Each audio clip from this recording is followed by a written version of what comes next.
Welcome back to 1111 with Chaga Tea. I'm Fiona Barrett. I'm a health coach and creator of Supernatural Lipstick, and today we're getting arty, and I'm going to let my co-host Roberta share with you why. Yes, today we're very lucky to have a local artist that I met not too long ago. This is Norman LaLiberté, and he is a colorful artist that has a show coming up in Marblehead, so we'd like to say hello to you and welcome you. Welcome, Norman. Hey, it's a pleasure. I'm delighted to be here. I'm looking forward to every second moment of this party. So I was lucky to get a chance to be in Norman's studio, where he creates a piece of artwork just about every day.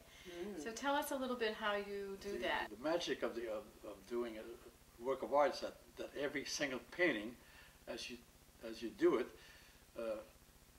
you're always interested in the second painting. So the first one influenced the second one. So that's why you're so anxious to finish that one, because the idea is on the following painting.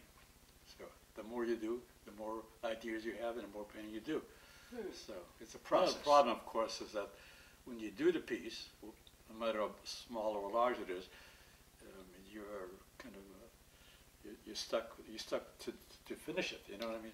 So you're the slave of the art.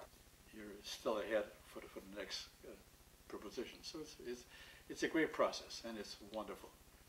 And how do you help yourself through that Every process? Tuesday, I go to galleries, museum, and bookshop. And believe me, going to the museum influences you considerably. So if you go to 2 or 3 museums in a day, you come up with 1,000 of ideas, and you put them together, and then get one little iota, and that's enough to get you going. You know, so you challenge yourself. Okay. So visually and also intellectually, also by meeting friends, like we're doing today. You have to remember that we're not here to do what has already been done. And so every one of us, the more we know about ourselves, the better the art's going to be. It's logical, you know. What's your favorite museum locally to visit? I must say, Museum of Modern Art is a fantastic museum, because they bring art that I love, abstract art and all kinds of art from all over the world, and they're very progressive, you know.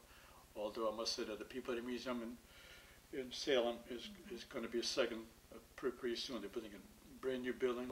They have Nick Cave, which is a world famous artist right now with great films. So I'm telling you, it's going to be living around Boston now with Elizabeth Gardner Museum, the Museum of Contemporary Art, which is an incredible museum right now on the waterfront, the MFA, and of course the Peabody Museum, and also the galleries in Soho and on Newbury Street. So it's a very live Maybe a word of encouragement to some of the artists that may be watching our show. Well, they should stay here for a little while, but going around the world is where you get your information. You know, see how other culture lives and what they do. That's why once in a while we have this show like this one here on the India art.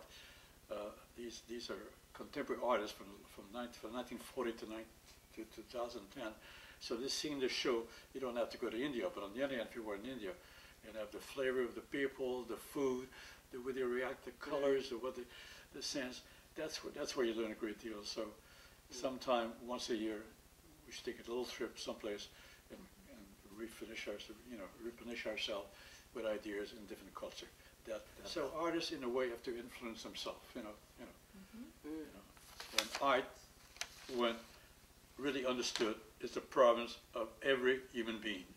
It is simply a question of doing things, anything well. It's not an outside extra thing. Whatever you do, whatever it is, it's art. That's what it is. Now, without the artist, the world would stagnate without him, and the world is becoming beautiful with him. Art has relation to science, to religion, to philosophy, to every human being on earth, because every person around you somehow dictate to you what you are. You know, and the more you see, the more you do, the more you do, the more you see. It's not a matter of looking; it's a matter of seeing what you're looking at.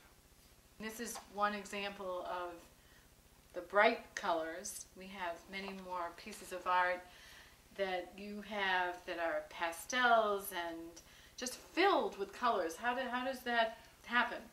Well, I wasn't that good to tell you this, but you have to remember I'm from Montreal.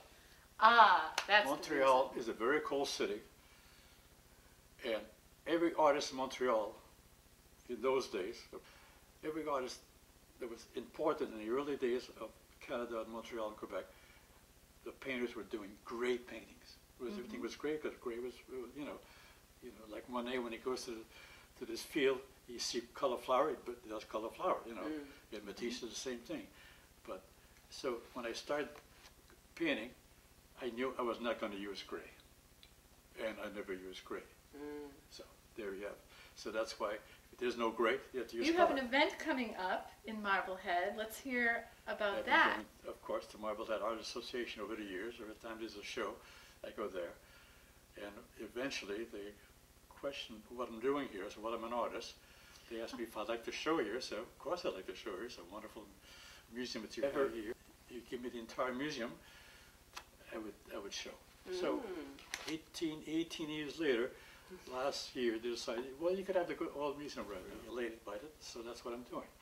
I'll have different galleries with different subject matter and different techniques and different instruments. So I'm looking forward to it, and I'm excited, and they're excited, and so we're looking forward to it. And the show opens on the 28th of April. It's going to stay there until June, so we're all looking forward to it. Well, let's bring in the special guest of Norman. Her name is Kate Towlop. She's a resident of a little town where we live around the corner. And both her mom and dad are incredible doctors, and they cured me very, very many times. I remember calling your father in the middle of the night for some of this thing. He would answer right away. So then he said, well, I have a daughter who's become an artist. I said, because of that, she can become a great artist. Thank you, Norman. You've been such an inspiration to me and to so many other younger artists, how important it is to be your own inspiration and the way that you live your life and the life in your studio and in the community, and your ability to bring the best out in the people that that you spend time with. It's really an inspiration, so thank you for that. Well, this is one of the reasons that in the early days of Paris, in Impressionists and all that, they used to meet because they worked so hard on their art, and their art was absolutely refused continuously. But they met every night in a little cafe in Paris, because that was the only warm place they have, and they talk about art, and that's probably transformed their entire life, because you have to remember, in these days, in Paris in those days, if you were not accepted by the member of the tribe of the Parisian museum or gallery, you were not allowed to show either in a gallery or the museum. And I think of poor Cézanne, for 25 years, he was rejected from being shown, but now you cannot buy Cézanne. So I think the community of artists, meeting like young people and other artists, it's an incredible experience, because we learn from one another, not only the art, but also the concept and the ideas and what we see about what's around us. That's very crucial. And of course, I'm grateful to be invited to this occasion, because we're doing honored a great job. You're here for the first time with us. It's wonderful to hear from an artist, because many of us just look at the art, and we don't always get a chance to meet the artist and really understand the passion, which I saw it when I was so lucky to get a tour of this wonderful house filled with art, and it's everywhere. And you wonder, how could there possibly be someone that I might know that is so talented and so humble and so just immersed in his art? It's really inspirational and almost emotional.